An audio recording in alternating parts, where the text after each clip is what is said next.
The parable is known as the leaky bucket experiment.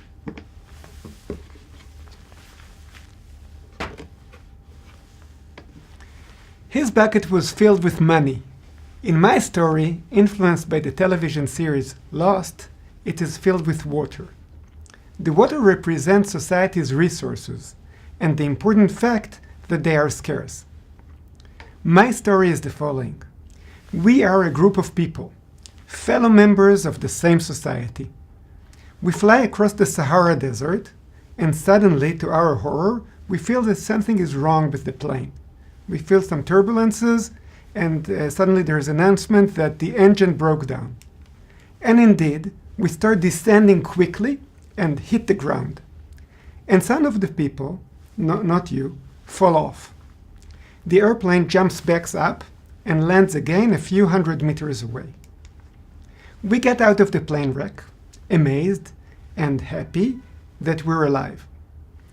After we examine ourselves and the others next to us, we note that we landed in an oasis, so we have some water and shade. We also note that there is another group of people, the ones that fell off the plane when it hit the ground the first time.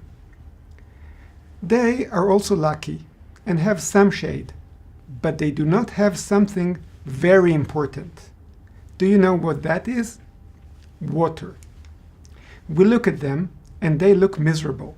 It's really hot and they're dying of thirst. We have some water, but our well specialist checked it and found that the water will suffice for a few days only.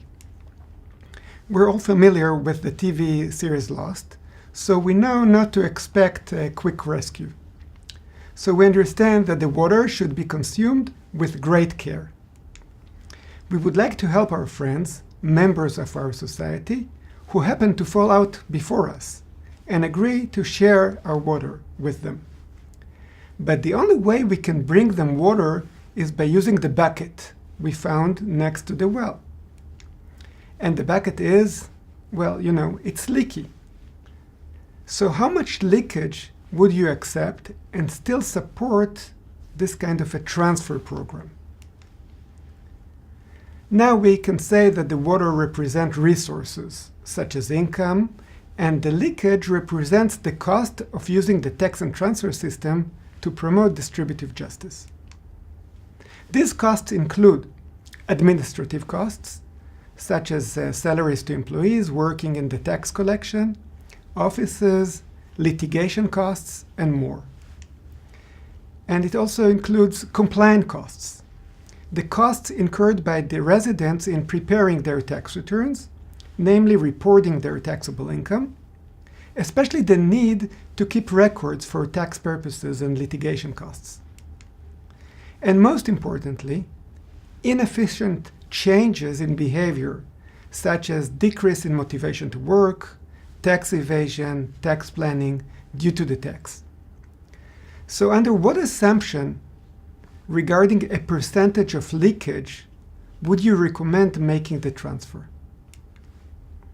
Remember, even if 99% leaks out and evaporates, the poor get some benefit. To answer this question, we need to form a statement of the objectives of our society, which should state what we want the policymaker to maximize. Because we're talking about maximization, the policymaker builds this statement as a function and calls it social welfare function. The social welfare function is a statement of the objectives of society. We start by specifying factors that determine individual's utility or happiness function. What makes an individual happy? The factors that determine a person's happiness are complex. And many such factors, such as good looks, genetic tendency to be happy, or having a satisfying family life, could not feasibly be incorporated into a tax structure.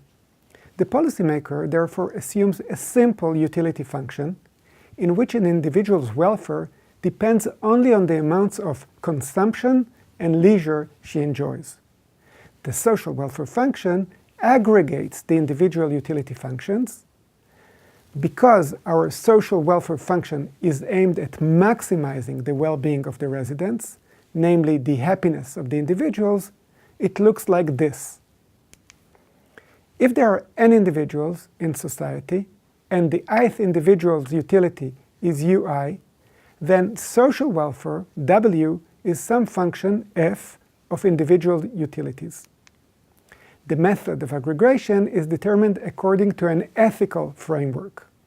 In the next unit, we're going to go over the main distributive justice theories.